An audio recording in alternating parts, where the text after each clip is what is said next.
Hello, I'm Martin Chavez. I'm Chief Information Officer for Goldman Sachs. Everyone calls me Marty, and I'd like to welcome you to the Intertech event, which we're helping to sponsor. I'm sorry I can't be here today with you in person. I'm actually keynoting and hosting our LGBT Pride Summit here at Goldman Sachs in New York tomorrow morning. I'd like to tell you a little bit about engineering at Goldman Sachs, but especially being out and LGBT and proud at Goldman Sachs. So first off, on engineering, engineering is a huge undertaking for us here at the firm, as we call it. 10,000 of our 32,000 people are engineers, roughly 30%, and we're engineers of all kinds: software engineers, network engineers, user experience engineers, financial engineers. Before I was Chief Information Officer, I co-headed our global equities business, and before that I co-headed our strategies or strats group, which the rest of the world calls data science. To put it in perspective for you, we spend about $3 billion a year on engineering at Goldman Sachs. Hugely important to us.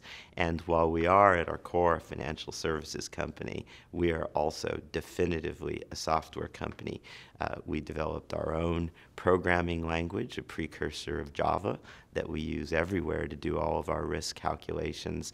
And we have well over 1 billion lines of code that we've written for ourselves. And one of the interesting questions that we're addressing, like the whole industry, is what do cloud platforms and open software mean for our business? Now, a bit about being gay at Goldman Sachs. Now, I never really planned a career in financial services. I started out as a nerd in Silicon Valley, and I just ended up on a headhunter's list. So the gentleman who hired me into Goldman told the headhunter, make a list of entrepreneurs in Silicon Valley with PhDs from Stanford and bring them in.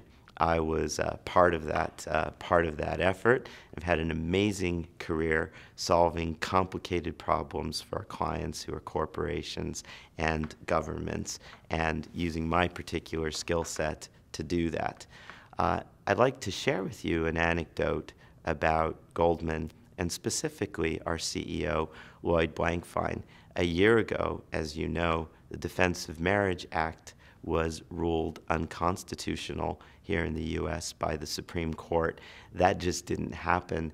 Many people worked on it. For me, it was transformational. It means that my husband, who's a British subject, and I can live together with our newborn baby boy here in New York City because now he can get a green card.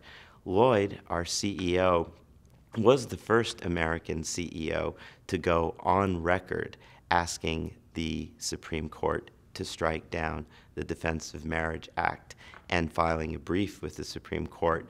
And when I thanked Lloyd in characteristic fashion, he said, "Marty, don't thank me. It was the right thing to do, but it was also the smart thing to do." For a long time here at the firm, and I've been a huge beneficiary of this, we've had the view that it's just smart for all of our people to bring all of themselves to work. So we create an environment where everybody here can do exactly that.